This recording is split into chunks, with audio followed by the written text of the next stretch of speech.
Baik, terima kasih kepada moderator. Mohon radu banyak durinya. Taman bermain jalin jerapi. Selamat siang teman-teman semua. Sambutlah salam pembuka dari kami. Assalamualaikum warahmatullahi wabarakatuh. Waalaikumsalam warahmatullahi wabarakatuh. Baik teman-teman sekalian, pada kesempatan kali ini kami dari kelompok 5 akan mempresentasikan materi kami yang mengenai komunikasi verbal dan non-verbal dalam organisasi.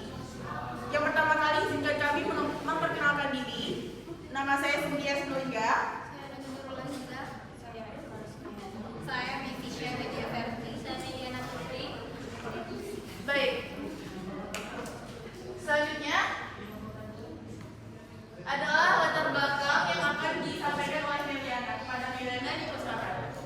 Komunikasi verbal yang melibatkan penggunaan kata-kata dan bahasa, lisan atau tertulis, merupakan alat utama dalam menyampaikan informasi, instruksi, dan visi organisasi. Sedangkan komunikasi nonverbal seperti bahasa tubuh, ekspresi wajah, dan intonasi suara juga memainkan peran penting dalam memperkuat atau meredam pesan yang disampaikan secara verbal.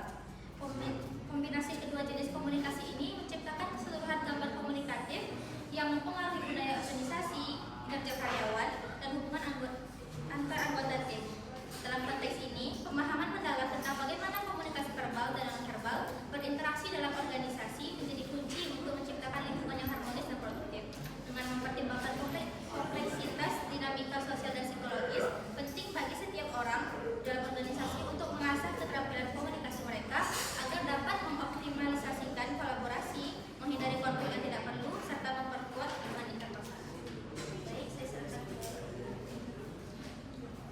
Selanjutnya adalah tinjauan pustaka. Sebelum kita masuk ke materi dan review dari jurnalnya, kita akan mengetahui tinjauan pustaka yang dilandaskan dari kami membuat makalah ini. Dari tinjauan pustaka ini dapat ditarik beberapa materi. Yang pertama yaitu mengenai komunikasi verbal dan non-verbal. Menurut Harjana, dalam Anwarasyid 2022 berpendapat bahwasanya komunikasi verbal adalah komunikasi yang menggunakan kata-kata, entah itu lisan maupun tulisan. Komunikasi ini paling banyak digunakan dalam hubungan antar manusia. Yang kedua adalah komunikasi organisasi verbal. Kemampuan menggunakan komunikasi verbal secara efektif adalah penting bagi administrator dan manajer. Dengan adanya komunikasi verbal, memungkinkan pengidentifikasian tujuan, pengembangan strategi, dan juga tingkah laku untuk mencapai tujuan dalam sebuah organisasi. Yang kedua adalah komunikasi nonverbal, yaitu komunikasi yang pesannya dikemas dan dibentuk nonverbal, yaitu tidak menggunakan kata-kata. Jadi komunikasi secara nonverbal ini lebih banyak digunakan dan dipakai dibandingkan dengan komunikasi verbal. Komunikasi nonverbal lebih jujur karena mengungkapkan hal yang kita mau ungkapkan secara spontan. Kemudian selanjutnya adalah komunikasi organisasi nonverbal. Komunikasi nonverbal, bentuk komunikasi nonverbal diantaranya adalah bahasa isyarat, ekspresi wajah, sandi, simbol-simbol, pakaian seragam, warna dan intonasi suara. Selanjutnya adalah pembahasan yang akan disampaikan oleh Najwa. Baik, pembahasan yang pertama, jurnalnya dari Emil Syaknur. Judulnya adalah bentuk komunikasi masyarakat menyampaikan informasi social distancing dalam penanggulangan virus corona di Kabupaten Goa. Bentuk komunikasi yang digunakan dalam menyampaikan informasi mengenai social distancing khususnya dalam penanganan virus corona di Kabupaten Goa yang menggunakan komunikasi verbal dan komunikasi non-verbal cukup baik. Terdapat indikator-indikator dari masing-masing bentuk komunikasi verbal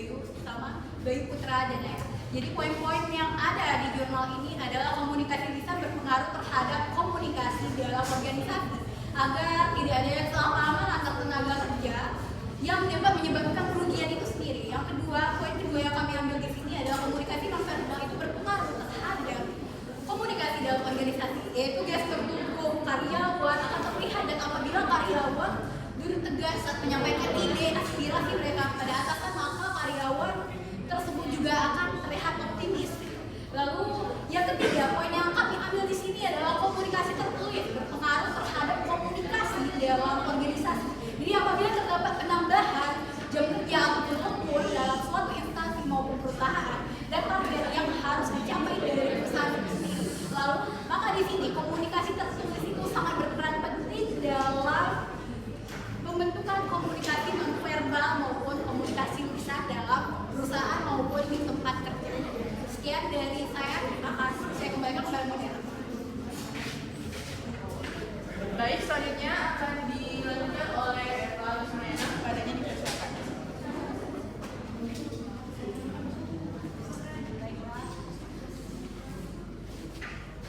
Bicara peranan komunikasi organisasi bagi pimpinan atau organisasi. Komunikasi dalam sebuah kepemimpinan merupakan suatu unsur yang sangat penting dalam mencapai keberhasilan tujuan yang akan diraih oleh suatu organisasi. Oleh karena itu, seorang pemimpin hendaknya berpiawai dalam berkomunikasi, baik itu verbal maupun non-verbal. Komunikasi yang baik akan mampu meningkatkan motivasi sehingga informasi yang disampaikan dapat diterima dengan baik dan hal ini mampu meningkatkan kinerja serta membuat kita akan terlaksana dengan baik. Dan organisasi pemimpin adalah sebagai komunikator. Pemimpin yang efektif pada umumnya memiliki kemampuan komunikasi yang efektif sehingga sedikit hanya akan mampu merangsang komunikasi orang-orang yang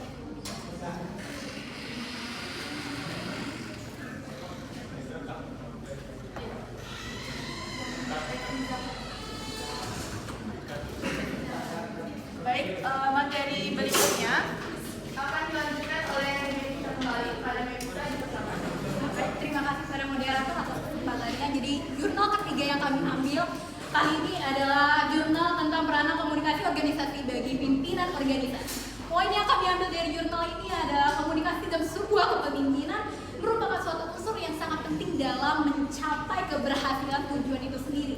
Yang dimana unsur yang sangat penting dalam mencapai keberhasilan tujuan itu diraih dalam suatu organisasi. Oleh karena itu, seorang pemimpin hendaknya piawai dalam mengomunikasikannya kepada bawahnya, baik itu verbal maupun non-verbal. Lalu komunikasi yang baik juga akan mampu meningkatkan motivasi karyawan kerja sehingga informasi yang disampaikan dapat diterima dengan baik, dan hal ini akan mampu meningkatkan kinerja setiap karyawannya. Kontrol kerja juga akan terlaksana juga dengan baik. Di dalam sebuah organisasi, pemimpin ini adalah sebagai komunikator. Jadi pemimpin itu juga sebagai komunikator dalam sebuah perusahaan itu sendiri. Lalu pemimpin itu juga efektif pada umumnya dalam memiliki kemampuan komunikasi yang efektif sehingga sedikit banyak akan mampu merangsang partisipasi orang-orang yang dipimpinnya. Cukup sekian dari saya kembalikan kepada moderator. Baik, selanjutnya adalah abstrak dari jurnal ketiga yang kami ambil, yaitu komunikasi dalam sebuah kepemimpinan merupakan suatu unsur yang sangat penting dalam mencapai keberhasilan tujuan yang akan diraih dalam suatu organisasi. Oleh karena itu, seorang pemimpin hendaklah piawai dalam berkomunikasi, baik itu secara verbal maupun secara non-verbal. Dari materi yang telah kami sampaikan, dapat ditarik kesimpulan bahwasanya komunikasi verbal yang melibatkan penggunaan kata-kata lisan ataupun tertulis menjadi fondasi utama bagi manusia dalam berinteraksi. Komunikasi lisan dan verbal yang tertulis ternyata memiliki pengaruh yang banyak dan signifikan terhadap komunikasi dalam organisasi. Oleh karena itu, penting untuk kita memahami cara berkomunikasi yang baik dan memadai bagi keberhasilan suatu organisasi dan pertumbuhan organisasi secara keseluruhan. Baiklah, izinkan kami menutup presentasi kami pada siang hari ini. Buah rambutan manis rasanya.